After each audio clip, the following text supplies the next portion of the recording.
나를 주눅들게 만드는 사람에게 어떻게 해야 할까요? 이건 뭐 다 잘해. 도대체 뭐야 쟤는? 저 사기 캐릭터야 뭐야? 나를 괴롭히는 열등감에서 탈출하는 방법, 그리고 나의 자존감을 올리는 방법에 대해서 이야기해 보겠습니다. 오늘 영상도 도움되십니다. 안녕하세요. 반갑습니다. 오늘도 여러분의 말벗습니다. 오늘의 주제, 바로 열등감을 극복하는 방법입니다.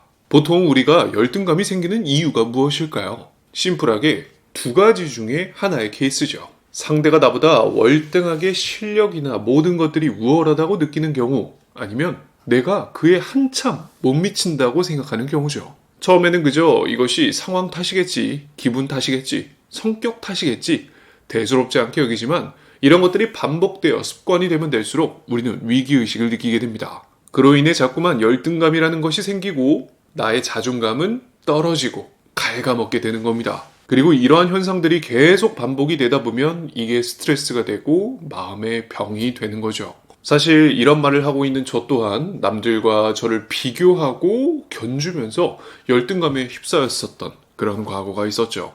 와, 쟤는 말을 어쩜 저렇게 잘하지? 쟤는 뭘 해도 이렇게 당당하냐? 와, 쟤는 뭔 말만 하면 이렇게 빵빵 터지냐? 아, 웃겨서 좋겠다, 진짜. 와, 사람들이 끊이질 않네. 주변에 그냥 사람들이 계속 들끓는구나. 뭘 해도 좋아하는구나. 애들이 다 좋아해. 난 왜 그러지? 이런 생각 하시나요? 말을 안 하고 내성적인 성격은 늘 스스로에게 수많은 질문을 던지게 했고, 질문들은 늘 자책으로 돌아오게 됐습니다. 그리고 어느 순간 열등감이라는 녀석이 자리를 잡게 되더니 늘 자신감 없는 모습으로 낙담하고 부정하기 일쑤였죠. 도대체 우리에겐 왜 이런 현상이 나타나는 걸까요? 사실 그 이유는 우리가 너무나도 잘 알고 있습니다. 남들과 자꾸만 비교하려는 마음 때문이죠. 만약 내가 과일을 산다고 했을 때 내 과일, 내가 먹고 싶은 과일에만 집중을 하면 되는데, 사람 마음이라는 게 그렇지가 않죠.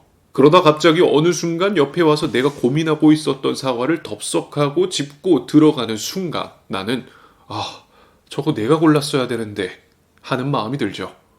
남의 떡이 더 커 보이는 겁니다. 이처럼 비교는 늘 부러움을 더욱더 사게 되고, 그 부러움은 커지고 커져 시기와 질투가 되죠. 결국 시기와 질투를 하고 있는 내 스스로를 바라보면서 좌절과 또 패배감을 맛보게 되는 겁니다. 그것이 바로 열등감에 이르게 되는 과정이죠. 그렇기 때문에 우리는 비교하는 마음들을 조금 내려놓을 필요가 있죠. 내 것에만 집중하려는 노력이 필요합니다. 남들의 모습이 아닌 내 모습을 조금 더 예뻐해주고 사랑해줄 수 있다면, 비교하지 않는다면 열등감은 줄어들 수 있겠죠. 하지만 이렇게만 끝나면 참 좋겠지만 문제는 여기에만 있지 않습니다. 남의 떡이 커 보이는 것이 아니라 진짜 남의 떡이 엄청 큰 경우이죠. 진짜 그 떡이 커서 비교할 수 없을 정도가 됐을 때 말입니다. 진짜 나보다 더 대단하고 우월한 존재, 그래서 나를 주눅들게 만드는 존재, 이런 상황에서 우리는 어떻게 해야 열등감이나 패배감에 사로잡히지 않고 우리를 지켜낼 수 있을까요? 실제로 저 또한 지금 소개할 이 방법을 통해서 열등감을 극복하고 변화할 수 있었습니다. 그리고 열등감에 사로잡힌 자존감이 낮은 수강생들에게 강력 추천하는 방법이죠. 지금부터 그 확실한 두 가지 방법을 공개하겠습니다. 그 첫 번째 방법은 바로 진심 어린 리액션입니다. 여러분의 진심이 담긴 리액션이요. 자, 그리고 지금부터는 정말 많이 표현이 될 것이기 때문에 나보다 조금 더 우월한 존재, 우월한 DNA를 가지고 있다는 의미로 우디라고 줄여서 표현하겠습니다. 왜 그렇게 표현하냐고요? 귀엽잖아요. 다시 집중해서, 여러분은 이 우디와 이야기를 할 때 우디와 어떻게 대화를 하시나요? 어떤 자세를 취하고 있느냐 말입니다. 혹시 그들에게 열등감에 사로잡혀 딱히 관심 없다는 무관심의 태도를 일관하진 않나요? 그들의 모습이 괜히 재수없다는 생각에 일부러 언급하지 않고 칭찬하지 않으려고 하진 않나요? 일부러 말을 섞지 않고 혼자 멍하니 있고 귀는 열어둔 채 혼자서 속 이야기를 하고 있진 않나요? No 관심, no action, no 표현은 이제 그만해주세요. 진심으로 관심을 갖고 액션하고 표현해 주시란 말입니다. 이게 도대체 무슨 말인가? 내가 뭘 그렇게 관심을 안 가졌고 뭘 그렇게 액션을, 뭘 그렇게 표현을 하지 않았다는 거지? 조금 더 솔직해 보자고요. 우리는 애써 그 모습을 외면하려고만 노력하지 않았느냐 말입니다. 내가 가지고 있지 않은 모습에 애써 그것을 부정하려 했을 것이고 노력하지 않았을 겁니다. 그러면 안 됩니다. 오늘부터는 그들의 말에 진심 어리게 듣고 진심으로 호응을 해주세요. 제대로 호응하지 않는 모습은 이기는 것도 무엇도 아닙니다. 그냥 정말 내 스스로를 바보같이 만드는 모습이라고 생각해주세요. 혼자 속마음으로 가지고 있던 것들을 꺼내보세요. 내 속마음을 꺼내는 것을 바보 같다고 생각하지 말고 있는 그대로 꺼내보는 겁니다. 만약 그 시작을 어떻게 해야 할지 모르겠다면 그 시작은 바로 칭찬입니다. 진심 어리게 우디의 행동과 말을 칭찬하고 호응해주세요. 야, 너 진짜 웃긴다. 어떻게 이렇게 말을 재밌게 하냐? 아, 정말 매너 좋아. 이런 상황에서 이렇게 행동할 수 있다는 게 진짜 대단해. 아, 우디는 진짜 센스가 대단해. 나도 사람들 정말 많이 만나봤지만 우디만큼 센스 있는 사람 본 적이 없는 것 같아. 정말 대단해. 어떤가요? 조금 부끄럽고 오그라들게 느껴지시죠? 칭찬도 많이 해본 사람이 잘합니다. 여러분이 그만큼 칭찬을 해보지 않은 것뿐이에요. 속으론 이런 생각이 들 겁니다. 남 좋은 일만 하고 있는 건 아닌가? 맞습니다. 실제로 여러분의 말로 인해서 우디는 날개를 더욱더 활짝 피면서 더욱더 당당하겠죠. 하지만 걱정하지 마세요. 칭찬을 하고 있는 여러분 스스로도 여러분도 모르는 사이 멋진 날개가 펼쳐지고 있을 겁니다. 상대의 멋짐을 알아보고 칭찬할 수 있는 진정한 멋을 아는 사람이니까요. 죽이지 않습니까? 우리가 열등감에 휩싸여 있을 땐 그저 부정적으로만 생각하고 흘러갑니다. 나보다 조금 더 웃긴 사람들을 봐도 저기 뭐가 웃겨요. 저런 학급 개그가 진짜. 사람들은 이렇게 개그 센스가 없어. 잘생긴 사람을 봐도 뭐야 저 얼굴만 번지르르 해가지고 저 기생오라비 같이 생겨갖고는 저 인성이 좋은 사람을 봐도 저 뭐 꿍꿍이가 있는 것 같은데 저. 그리고 누가 잘 되는 모습만 봐도 시샘하고 질투하고 그러지 말라는 겁니다. 혼자 꿍해 있고 혼자 부정적으로 생각하면 그 자체가 스트레스가 됩니다. 당연 그 스트레스는 쌓이고 쌓여 열등감이 되는 것이고요. 하지만 누가 시키지 않아도 자발적으로 표현하고 자발적으로 누군가를 칭찬해주고 위해준다면 우리의 자존감은 자연스럽게 올라가게 됩니다. 더 나아가서는 우디가 꼭 있는 자리가 아니라 우디가 없는 자리에서도 우디를 한번 칭찬해보세요. 내 친구 중에 우디라는 친구가 있는데 진짜 멋있어. 사람을 되게 편안하게 만들어주고 항상 얘기할 때마다 나를 위해주는 게 느껴져. 진짜 멋있는 친구야. 이렇게 말해요. 내가 그 사람을 존경하고 좋아한다는 마음이 드는 것을 확실하게 한번 표현해 보시란 말입니다. 누군가를 진심으로 칭찬해 줄 수 있고 진심으로 위해 줄 수 있는 마음. 그건 자존감이 높은 사람만이 할 수 있는 일이니까요. 진정한 멋짐은 있는 그대로의 멋짐도 중요하지만 그런 멋진 모습을 보고 박수 쳐주고 환호해 줄 수 있는 그런 멋을 아는 사람이 진정한 멋짐이라는 것을 잊지 마시기 바랍니다. 누군가의 장점을 진정으로 지켜 세워줄 수 있는 자세. 어느 순간 여러분은 여러분이 바라보고 있는 우디보다 훨씬 더 멋지고 대단한 사람이 되어 있을 겁니다. 열등감을 극복하고 자존감을 높일 수 있는 두 번째 방법. 그 두 번째 방법은 바로 따라해보자 입니다. 따라해보자. 아직 영상 끄시면 안 돼요.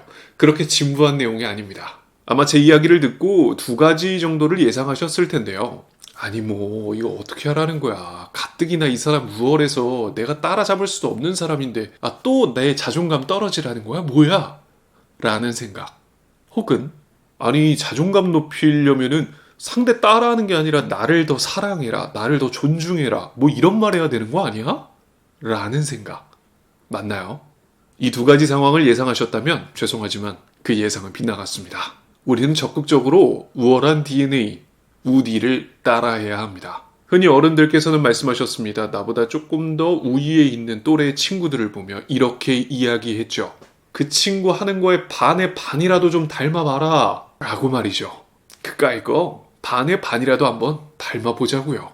사람이 누군가를 따라하고 비슷하게 흉내내는 것은 기본적으로 가지고 있는 본능입니다. 우디를 비슷하게 따라하고 흉내내는 것에 대해서 절대 자존감 상해할 필요 없습니다. 그건 반대로 스스로에게 극찬하고 위해줄 일이지 스스로를 비난할 일이 아닙니다. 내가 가지고 있지 않은 모습을 누군가를 바라보면서 훈련하고 연습한다? 이건 자신을 위해줄 일이죠. 내가 가지고 있지 않은 모습을 개발하려고 발전하려고 하는 엄청난 모습인 겁니다. 내가 닮고자 하는 우디의 모습은 분명 부정적인 모습이 아닌 긍정적인 모습일 겁니다. 나의 긍정적인 변화를 위해서 따라하는 것이니 마음대로 적극적으로 모방하시란 얘기예요. 우리가 입고 있는 옷, 우리가 입고 있는 신발, 누군가를 따라하고 흉내내는 것은 지극히 당연한 일이라는 거죠. 연예인의 모습을 따라하는 것과 같은 이치라는 겁니다. 아니 그건 연예인이고 그 사람은 그냥 친구고 그냥 가까운 지인인데 그 사람 따라하는 거는 나도 자존심 상하고 그 사람도 별로 안 좋아할 것 같은데요? 라고 생각하시나요? 전혀요. 오히려 자신을 따라하고 있는 모습에 영광스럽게 생각하고 더 감사하고 기뻐할 일이겠죠. 실제로 저에게도 그런 비슷한 일이 일어나더라고요. 친구가 저에게 이런 말을 하더군요. 나는 긴장이 되거나 어색한 상황이 됐을 땐 너라면 어떻게 행동하고 말했을까를 생각하면서 얘기한다고요. 그 말을 들은 저에겐 정말 눈물 날 만큼의 큰 감동이 찾아왔답니다. 아 뭐야 왜 날 따라해? 라고 생각하지 않는다는 거죠. 감동적이라는 겁니다. 그리고 이렇게 건강하게 표현해주세요. 나는 너의 이런 점이 멋있어서 닮아가려고 노력했어 라고 말이죠. 따라하는 것은 절대 나쁜 것이 아닙니다. 마음껏 따라하셔도 돼요. 단 꼭 지켜야 될 것이 있습니다. 반에 반만이라도 따라가면 됩니다. 꼭 100%가 아니어도 좋다는 거예요. 그 사람을 따라하다 보면 그 사람에게 한참 미치지 못하는 나 스스로를 또 부정하고 열등감에 사로잡힐지도 모릅니다. 그럴 필요가 전혀 없습니다. 우리가 따라야 되는 건 100%가 아니니까요. 그러니 100%가 아닌 모습에 실망할 필요도 위축될 필요도 없습니다. 중요한 건 내가 따라하고자 노력했던 그 마음이에요. 결국 내가 그 사람을 따라하려고 했던 것은 100% 카피가 아닌 그 사람의 좋은 점을 닮아가기 위한 것입니다. 좋은 점을 닮아가려고 노력했다면 그 이유만으로 이미 목표는 달성이 된 거죠. 나보다 훨씬 우월하다고 생각했던 사람, 그래서 그런 사람을 보며 느꼈을 우리의 열등감, 이제 그는 더 이상 내게 비교로 인해 상처가 되는 대상이 아닙니다. 진심으로 칭찬해 줄 수 있고 진심으로 배울 점이 많은 나의 좋은 친구이자 롤모델인 것이죠. 스스로를 많이 아끼고 사랑해 주는 만큼 내가 열등감을 느꼈던 그 상대 또한 아끼고 사랑해 주세요. 그것이 바로 가장 건강한 방법으로 열등감을 극복하고 자존감을 높일 수 있는 소중한 방법입니다. 자, 이렇게 해서 오늘은 열등감을 극복하는 방법, 우월한 그들 앞에서도 자존감을 지켜낼 수 있는 방법에 대해서 이야기를 해보았습니다. 영상을 통해 스스로의 모습을 한 번쯤 진지하게 돌아보고 새롭게 발견하시게 된 계기가 되셨길 바라고요. 앞으로는 또 어떻게 행동하고 어떻게 말해야 될지를 마음속에 그려보는 시간이 되었기를 바랍니다. 모두가 자신감 있고 당당하게 말하는 그날까지 말버스 열심히 달려가겠습니다. 오늘 영상이 도움되셨다면 좋아요와 구독 부탁드리고요. 영상에 대한 궁금한 점, 여러분의 사연은 밑에 댓글 많이 작성 부탁드리겠습니다. 그럼 여기서 인사드리겠습니다. 저는 지금까지 여러분의 말버스였습니다. 감사합니다.